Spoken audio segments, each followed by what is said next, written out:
Je sais pas si vous l'avez vu passer cette petite info, l'air de rien, c'est assez important. Bruno Le Maire veut mettre fin à la gratuité de tout, pour tous. Incroyable. Dans une interview accordée au journal du dimanche, le ministre de l'économie a vilipendé le rôle de l'État-providence, appelé à le remplacer par l'État-protecteur. L'État-providence a fini par devenir une machine à empiler de nouvelles dépenses publiques, sans examen de leur pertinence ni de leur efficacité, sans remise en cause non plus des dépenses précédentes. S'est-il emporté alors que Bercy cherche à réduire le volume de ce début d'année? Mais t'as envie de dire, mais c'est qui prend les décisions, mec? Est-ce qu'il se rappelle qu'il est comme ministre de l'économie? Le mec se plaint de sa propre politique. Parce que en effet, oui, les mecs, depuis qu'il y a Bruno Le Maire au gouvernement, en effet, ils distribuent des chèques à tour de bras.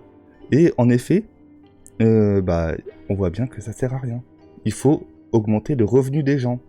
Leur filer des chèques comme ça ne sert à rien. En février, le ministre de l'économie à la plus grande longévité avait annoncé l'annulation de 10 milliards d'euros de crédit pour 2024, avant que le ministre au compte public Thomas Cazenave plaide pour 20 milliards d'euros d'économies supplémentaires pour 2025 quelques jours plus tard. D'aucuns pourraient voir dans cette interview une réponse apportée à la Cour des comptes qui, dans ce rapport annuel rendu en début de semaine, s'est montrée très inquiète quant à la trajectoire des finances publiques.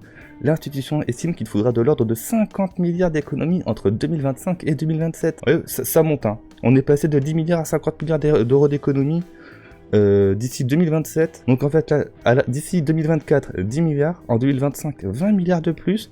Et d'ici 2027, il faudrait 50 milliards d'économies pour atteindre le déficit public à 3% attendu pour la fin du quinquennat. Sachant que les 3%... c'est un truc totalement arbitraire. Le président dit ainsi, je le cite, « Nous avons besoin de davantage d'expansionnisme, de plus d'investissement. L'Europe ne peut pas être la seule zone à ne pas le faire. Je pense que c'est pour cela aussi que le débat autour du 3% dans les budgets nationaux et du 1% du budget européen est un débat d'un autre siècle. » T'es là, ok. Donc en fait, ils vont couper dans les dépenses publiques, c'est-à-dire dans tout ce qui est protection sociale. Tout cela sous le regard attentif de Bruxelles, qui a acté le retour du pacte de stabilité. Le locataire de Bercy a signalé qu'il y a toujours quelqu'un qui paie la gratuité, assurant que le temps du choix est venu. Mais ils nous prennent vraiment pour des débiles. Les mecs, ils pensent vraiment qu'on sait pas que l'hôpital, on le paye, que l'école, on la paye, que quand t'es au chômage, c'est parce que t'as cotisé, et que, en fait, oui, on paye tous pour ce qu'on reçoit. C'est le principe même, en fait, de la solidarité, quoi. C'est le principe de solidarité en France, normalement. Le modèle social du CNR, c'est ça. Et ça, c'est super, mais depuis que c'est passé, tous les gouvernements, au moins depuis les années 70, font tout pour défoncer tout ce qui a été mis en place par le CNR, quoi. Pour autant, si Bruno Le Maire a martelé qu'il fallait sortir une bonne fois pour toutes du mirage de la gratuité universelle, il n'a pas esquissé de nouvelles pistes d'économie. Le ministre s'est contenté d'évoquer le problématique du grand âge. Ah, ça aussi, hein. Qui pèse lourdement sur les comptes sociaux et pèsera de plus en plus. Bah forcément, les gens vieillissent. Donc, bah oui, au plus les gens vieillissent, au plus les boomers qui vieillissent, bah oui, il va falloir s'en occuper à un moment donné, les gars. Forcément, la dépense publique au niveau de la santé, notamment pour le grand âge, il va peser de plus en plus lourd. Mais vous savez ce qui serait hyper bien, ne serait-ce que pour alléger un petit peu la facture par rapport à la sécurité sociale, arrêter juste la rémunération à l'acte, notamment pour les hôpitaux. Et vous verrez que ça se passera tout de suite beaucoup mieux. Par ailleurs, Bruno a réaffirmé sa volonté de durcir une nouvelle fois les conditions de l'assurance chômage. Eh bah oui, comme ça suffisait pas. Y voyant une forme de panacée. Nous avons encore une durée d'indemnisation parmi les plus généreuses en Europe. Bah oui, parce que c'est très important de toujours tout déniveler par le bas. Regardez nos voisins, ils font de la merde à côté, pourquoi on ferait pas pareil? Cette générosité se prie au prix fort. Un taux de chômage encore au-dessus de celui de nos principaux partenaires économiques. Et d'ajouter avec le plein emploi, une grande partie des problèmes financiers de la France se régler, en particulier les problèmes de déficit et de dette. Ce mec est complètement dingue. Surtout que regardez ce qu'il dit là. Avec le plein emploi, une grande partie des problèmes financiers de la France serait réglée. C'est faux, déjà d'une part, et en plus, ça il avait dit, ça a été dans une interview comme ils l'ont dit, c'était quand? Je crois que c'était il y a 2-3 jours, un truc comme ça, ça a été mis en ligne le 17. Et qu'est-ce qu'il a dit aujourd'hui? Plein emploi, on n'y arrivera pas, estime Bruno Le Maire. Il se fout complètement de notre gueule ce mec là. Le 17, il dit un truc, le 18, il dit l'inverse. Pour tout régler, il faudrait qu'on ait le plein emploi, mais on n'y arrivera pas. Bruno Le Maire, le ministre de l'économie, estime que l'objectif du plein emploi, promesse d'Emmanuel Macron, ne pourra pas être atteint. Sachant que même eux, ils estiment que le plein emploi, c'est 5% de chômage. Et le pire, regardez ce qu'il raconte quand même. Ça, c'est, c'est entre guillemets, hein, ça, c'est les propos de Bruno Le Maire. Pourquoi y a-t-il un écart de 2% entre le plein emploi en France et ailleurs? Il y a un problème de formation, d'adéquation de l'offre et de la demande, Et le sujet de l'assurance chômage a-t-il indiqué c'est ce qui entretient un niveau de chômage à 7% comme niveau le plus bas. Je crois au travail, je pense que ça structure une société. Si on avait le plein emploi, je n'aurais même pas à m'occuper des finances publiques. Nous aurons réglé le problème à 90%. Mais si c'est comme ça que tu t'occupes des finances publiques, mais arrête, en fait, tout de suite, tu verras que ça va aller mieux. Moi, je trouve que ça, c'est un des meilleurs trucs qu'il a dit. Je n'aurais même pas à m'occuper des finances publiques, mais arrête-toi alors. C'est que nous avons construit un modèle social qui garantit... J'aime bien quand il s'inclut dans le « nous avons construit un modèle social ». Non, toi, tu t'emploies à le détruire, le modèle social, pas à le construire. Hein, remettons les choses dans l'ordre. un plein emploi à 7% et certainement pas à 5%. Je souhaite donc que nous nous donnions les moyens, tous ici collectivement, d'atteindre réellement le plein emploi, c'est-à-dire la garantie que chaque Français, quel que soit son âge, quelle que soit son origine, quelle que soit sa formation, puisse trouver facilement un travail et ne s'inquiète pas pour son... Quel que soit son âge, non. On a bien dit, normalement, entre 18 et l'âge de la retraite, ce qui serait bien, c'est 55 ans. Voilà. Non, pas peu importe ton âge. J'estime que quand t'es enfant, t'as pas à aller chercher du travail. Ok ? Donc calme-toi. Et dis entre 18 et 55 ans, là oui. C'est pas Macron qui avait dit bon courage pour trouver un taf après 55 ans ? Si, tout à fait. Son avenir ou l'avenir de ses enfants.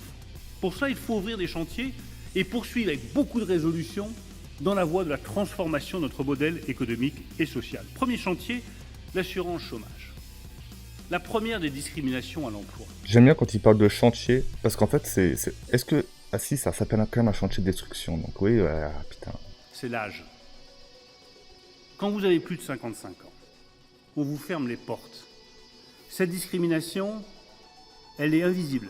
Elle est pas du tout invisible, justement, c'est un des seuls trucs sur lesquels on a des rapports et tout ça. Justement, ça, c'est un des trucs les plus visibles, contrairement aux autres discriminations, notamment les discriminations raciales, parce qu'en France, il est interdit, et c'est bien, de faire des classements selon l'origine ethnique des gens et tout ça. En revanche, sur l'âge des gens, ça si, ils savent qu'il y a une discrimination par rapport à ça. Pourquoi il dit que c'est un truc invisible, alors que ça fait au moins 15 ans qu'on en parle. Au moins 15 ans. Elle est tacite. Elle est sournoise, mais elle est réelle, avec toutes sortes de prétextes, et toutes sortes de contournements, et toutes sortes d'explications plus ou moins fallacieuses. À partir de 55 ans, une entreprise vous ferme les portes, vous dit que vous coûtez trop cher, et que vous feriez bien mieux de prendre votre retraite. Et ouais, et les personnes élues qui ont un pouvoir ne peuvent absolument rien faire. On va quand même pas oublier les entreprises, arrêter de virer les gens qui arrivent à plus de 55 ans, ou à refuser de les embaucher parce qu'ils coûtent trop cher. Il faut répondre au marché, et répondre surtout au marché mondial. Donc si la main-d'œuvre coûte trop cher... Voilà la réalité inavouable du modèle social français, et voilà une réalité à laquelle je ne me résignerai jamais, car je considère, approchant moi-même de ces 55 ans, qu'à 55 ans, et loin au-delà, on a des compétences, un savoir-faire, une expérience, une histoire à faire partager qui sont précieuses pour l'économie française et précieuses pour les entreprises. Mais il est évident qu'à partir du moment où vous avez une durée d'indemnisation du chômage qui est de 27 mois quand vous avez plus de 55 ans, alors qu'elle est de 18 mois pour les autres compatriotes, l'incitation à reprendre un emploi, elle est assez faible, et que là aussi, de manière hypocrite et de manière déguisée, on transforme l'assurance chômage en retraite. Mais putain, le mec, il arrive... Vous voyez ? Je disais qu'il arrivait à se contredire du jour au lendemain. Le gars, en fait, il se contredit en 30 secondes. Il vient nous dire que les plus de 55 ans, ils trouvent pas de taf parce que personne ne va les embaucher, mais il faut quand même leur réduire leur durée de chômage, parce que sinon ça devient une pré-retraite. Et si tu leur coupes les revenus, tu crois qu'ils vont trouver du travail plus facilement, imbécile ? Non, le problème sera exactement le même que ce que tu disais il y a 30 secondes, en fait. Je me refuse à continuer à valider ce modèle, car je considère qu'il prive l'économie française de compétences qui seraient précieuses pour elle. Ouais. Moi, je pense même qu'il faudrait sortir tous les retraités de leur retraite, parce que ils peuvent aider aussi à l'économie. Il faut donc modifier ces règles-là. Ouais, j'avoue, désolé. Je suis favorable à l'alignement de la durée d'indemnisation chômage des plus de 55 ans, qui est de 27 mois, sur celle des autres chômeurs, qui est de 18 mois. Et je souhaite que les entreprises assument toutes leurs responsabilités et arrêtent d'expliquer aux seniors qu'ils coûtent trop cher, et prennent leurs responsabilités pour faire toute leur place aux plus de 55 ans. Voilà, il va leur demander, donc Bruno va aller demander aux entreprises d'essayer de faire de la place aux plus de 55 ans. Il est fatigant. Pour leur donner la place qui leur revient, quitte à ce qu'au-delà de l'index senior, on travaille ensemble à d'autres dispositifs qui permettraient d'inciter les entreprises à garder les plus de 55 ans. Oui, donc en gros, ils vont encore filer de la thune aux entreprises pour dire les plus de 55 ans, vous inquiétez pas, c'est l'État qui paye. Et après, on va dire rendez-vous compte, tout ce que l'État dépense, hein. Merci Bruno. Merci Bruno. Très compétent encore une fois. Tu vas voir que, bah oui, voilà, c'est exactement ça. Oui, t'as pré-shot, Wawid, hein. Toujours pareil. C'est pas possible, quoi. À chaque fois, c'est pour faire des putains de cadeaux aux entreprises. Déjà, regardez, les apprentis sont quasiment pas payés. Tous les mecs qui sont payés au SMIC, regardez, je crois qu'il y a 60% du SMIC qui est payé directement par l'État. C'est des salariés subventionnés. Déjà, les plus jeunes, c'est comme ça. Il est en train de dire, les plus vieux, ça va être pareil. Juste pour leur dire, il faut qu'ils aillent bosser. Par contre, on va vous couper la santé, on va vous couper le chômage, etc. Machin. En revanche, on vous promet, vous aurez un boulot. Ce sera de la merde, mais vous aurez un boulot.